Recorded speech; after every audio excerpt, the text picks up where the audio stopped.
Matthew 5:13 was what got like I guess was the origin of the study, but so that is you are the salt of the earth, but if the salt have lost his savor, wherewith shall it be salted? It thenceforth is good for nothing, and oh, but to be cast out and to be trodden under foot of men. Okay. So I don't know what anybody else like thought that verse meant or if it meant anything to anybody specifically.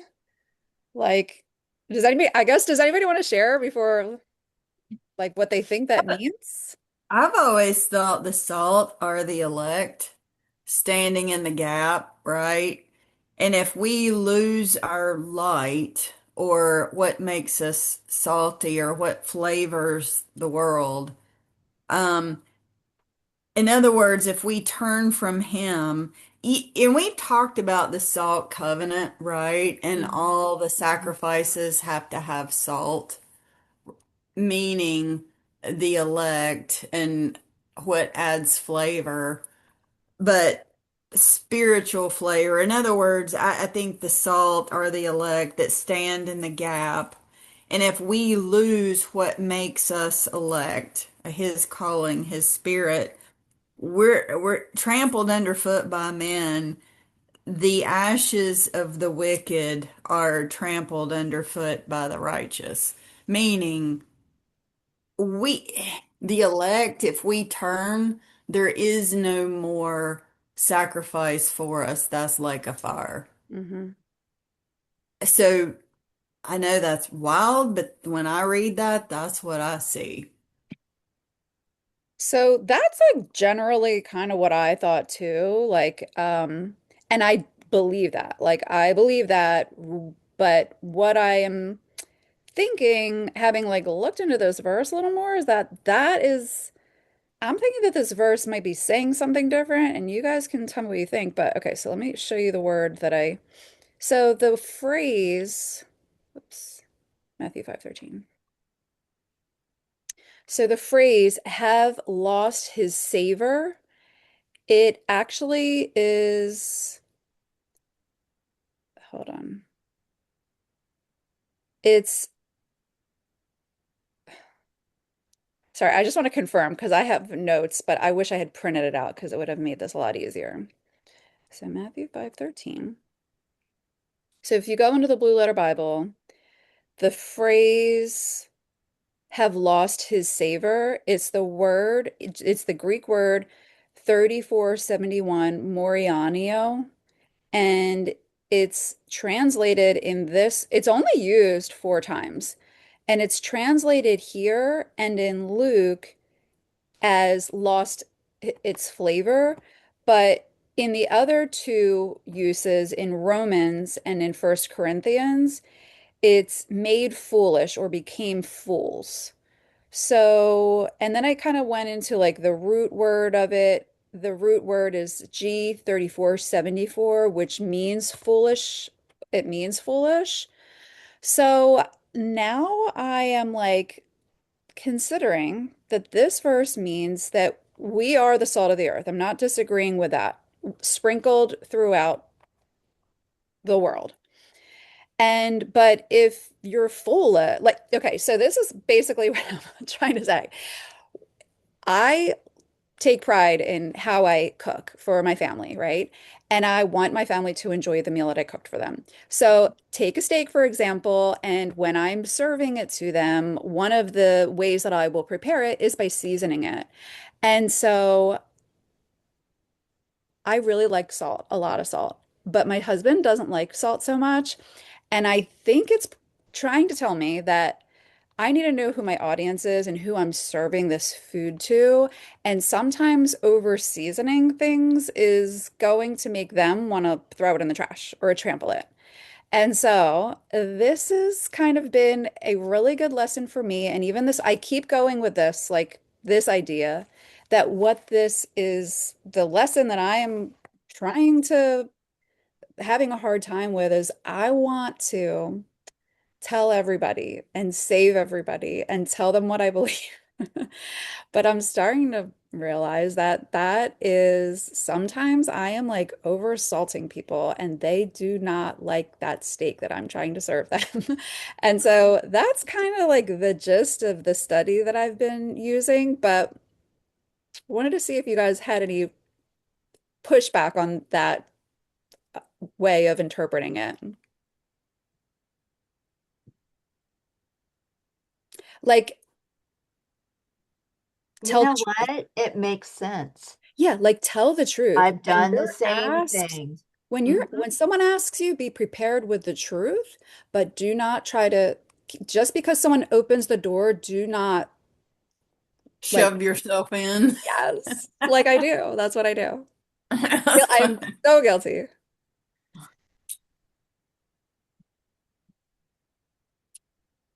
Yeah, I mean, be salt, be light, but use wisdom, right? Right. You know, was it? There's a proverb: "Speak to a fool in his folly, and then don't speak to a fool in his folly." Yeah, in other words, you need the wisdom to know when to speak and when to not. Hmm. And yeah, so like do not season foolishly. Like there is such a thing as over seasoning and but some other so and And that goes in throwing pearls to swine. You will be exactly where I was going to trampled. say. It's Yeah, the same yeah, exact phrase. yeah. Yep. So yeah. In other words, your life should be how you live your life, what you do is the light and the salt and that's why it says give an answer when they ask. It doesn't Mhm. say preach to them, Yeah. you So know. yeah, exactly. That is the perfect summary because it's like your example is you're living your life. The seasoning are your words, and people don't need to hear your words so much as see your actions, I think. Yeah. And then Romans 1:22 is another one. Professing themselves to be wise, they became fools. Like they wouldn't shut up. I'm like just I saw a funny like meme where it was like, ah, the more I read about the Proverbs, I like start to question if I'm the fool that they're talking about, you know, like that's like we should be considering that we are the foolish person. Well, Yeah. I definitely am sometimes. I think we all are. And especially the more you know, the more you understand, the more you see in the world, the harder it is to talk to people Mhm. because And I any think sub it's tough. It's tough. Yeah. and I think that's why it says in scripture, I don't remember where, why the wise is silent. They are silent. So I was in First Peter this morning and I loved this. It is talking about a meek and quiet spirit, right? And so we are supposed to like refrain our tongue and in order if we're seeking peace, like it's hard to bite our tongue, but like sometimes that's what you need to do in order to keep the peace. And to suffer for righteousness' sake and be that's where to be ready to give an answer comes from is First Peter. Um, and to no longer live in the flesh, like that's my like ego wanting to like defend my stance a lot of the times, but to the will of Elohim, share in Yahusha's suffering with meekness was the overarching theme, I think. And that's it. Yeah. And it is tough. And sometimes when you're silent, you don't want silence to be agreement either. So there's this tightrope you kind of got to walk. So unfortunately, I end up avoiding people. There, there was a neighbor that she's a Mormon, invited me to their Easter church or whatever, which was kind. She's very kind and nice, but if I'll see her in a distance and if I can avoid, just because she'll want to talk about stuff and I don't want to overwhelm her with what I don't agree with Easter. I don't agree with Sunday. I don't agree with any of this stuff. So I end up, instead of getting in a situation, I just go the other way. And I don't know if that's right or wrong, but that's what I end up doing. Mm-hmm. Because you don't want to be poo-pooing everything people say all the time either. Yeah. And then you don't want to just act like, oh yeah, have a great Easter. You Right. know, Yeah. it's tough. It's tough. So, Well, John and I found something interesting, or just timing wise was interesting after our meeting of truth seekers on that Wednesday about the ship Artemis. We were just reading through Acts in chapter 19, and it talks all about the silver temples of Artemis. So we were just kind of laughing about the timing of that. It's Acts yeah. 19, And yeah. how people don't put that together. You know, it's in the Yeah. New Testament where folks Mhm. supposedly read, right? But they don't. It's like, wait a minute, why are we calling these NASA things the name of clearly pagan gods? You know, it's funny. Nobody even thinks about it or questions it, do they? Wait, where is it? What's the verse, Tracy? It's in Acts 19, and it talks about the silversmith named Demetrius in verse 24 was making silver temples of Artemis. Well, you know what's really interesting is that right out the gate in 1901, we have Apollos. Mhm. Yeah, I saw that too. Just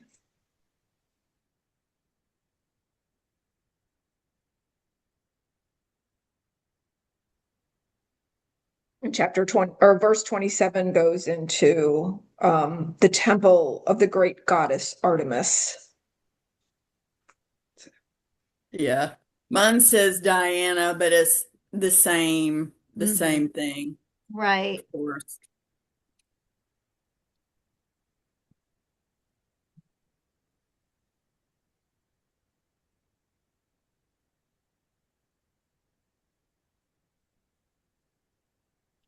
And of course, we know that Apollo and Artemis are twins, Right. representing the sun and the moon.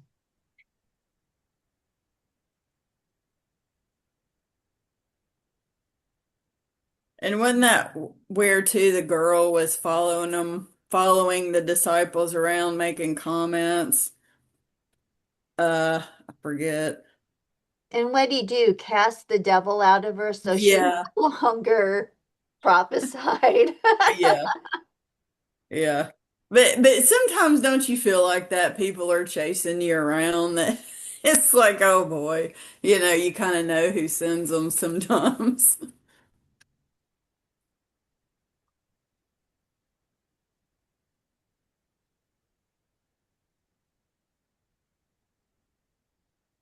Huh. This has kind of got my attention. Don't know why, but I'm looking at Acts 19, 8 through 10, and I think it's just because of the time. And having gone into the congregation, he spoke boldly for 3 months, reasoning and persuading concerning the reign of Elohim. But when some were hardened and did not believe, speaking evil of the way before the crowd, he withdrew from them and separated the taught ones, reasoning daily in the school of Tyrannos. And this took place for 2 years, so that all who dwelt in Asia heard the word of the Master Yahusha, both Yehudim and Greeks. 2 years and 3 months. Hmm. Just thinking.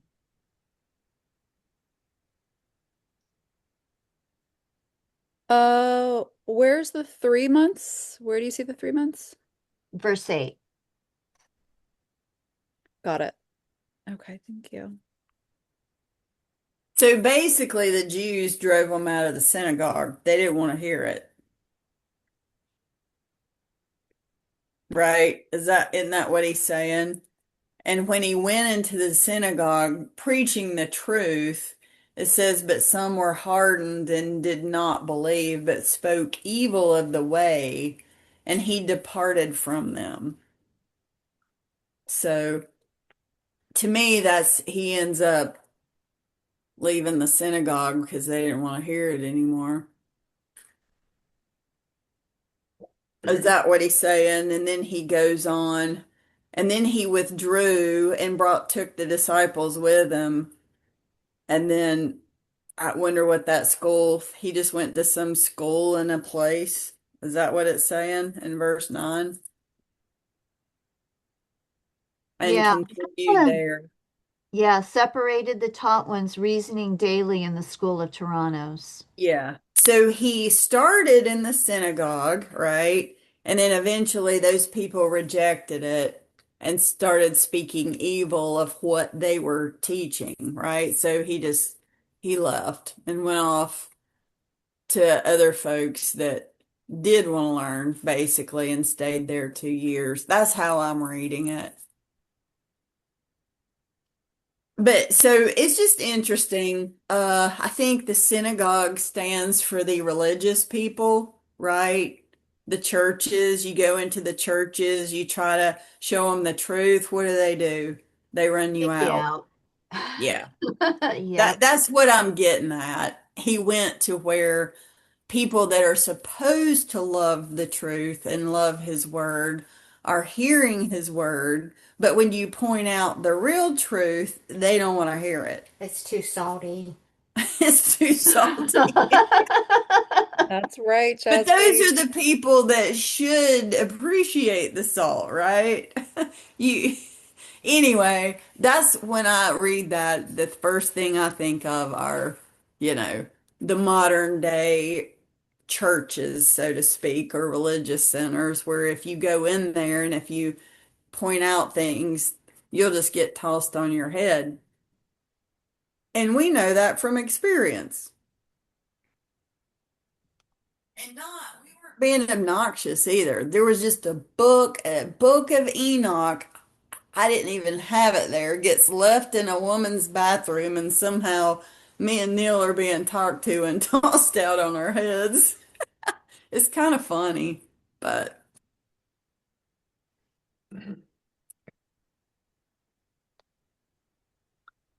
And then right there, of course, the true way is called the way. It's not called Christianity. It's not called Judaism. It's not called Torah keepers. It's called the way. I am the way, the truth, and the life. So,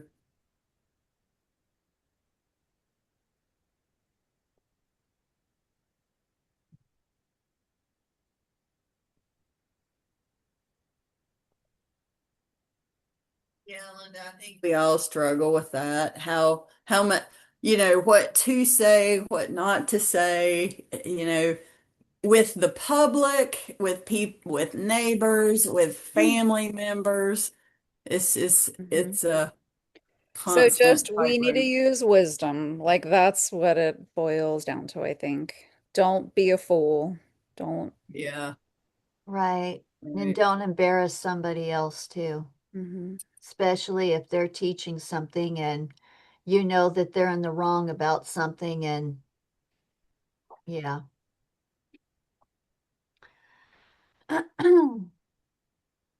So Odds we were are a they'll target. believe the lie and reject you anyway. Barge in on their study and say, "Well, you got it wrong." Yeah. Yeah, that's gonna go well. Yeah, yeah. Sometimes I think it is better just to avoid it. Mm-hmm.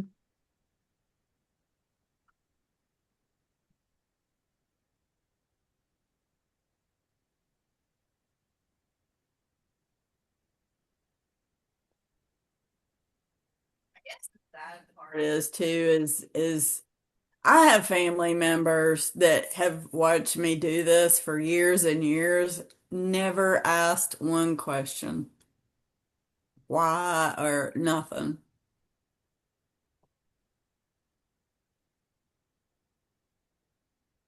Yeah, me too.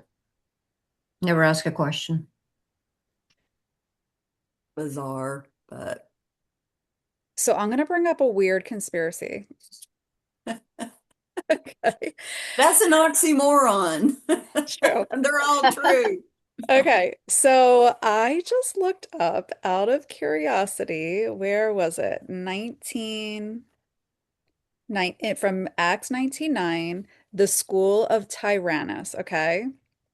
I had to look up the etymology of the name Tyrannosaurus, okay? And it comes from Greek and Latin where it means a tyrant lizard, and Rex means king. Thus, it translates to the king of tyrant lizards. Oh, wow. Isn't that correct? That's crazy.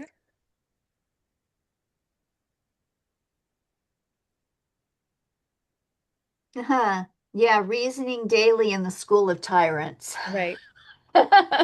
Yeah, that's Tyrant funny. lizards. Well, I guess they added the saurus, I guess. I don't know. But Tyrannus. Well, you never know. There were probably shapeshifters in those Well, at that's what I'm the saying. Like school. Yeah, they're like projecting onto the righteous school. yeah. What's interesting, I have a link here. So reasoning daily in the school of Tyrannus. Um, and verse 10, and this continued for 2 years, so that all who dwelt in Asia heard the word of Yah, both Jews and Greeks. And then I have a link to 2 Timothy 1:15. And then it says, "This you know that all those in Asia have turned away from me, among whom are Phygellus and Hermogen, whatever." So after all that work of 2 years, it looks like they all eventually turned away. Wow. And aren't those the ones who were preaching Satan's little season? I don't Your remember. pen Could is? be. Because But that sure so sounds familiar. I guess when we get frustrated, should we be shocked? No.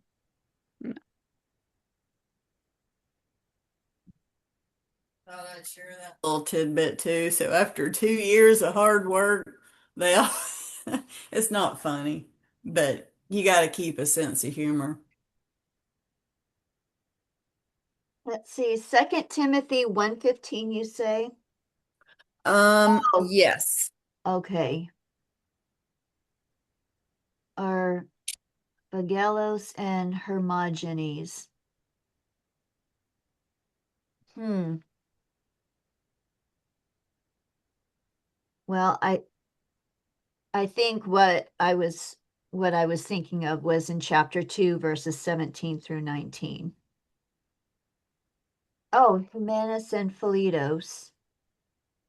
I wonder if this is a different way of saying their names.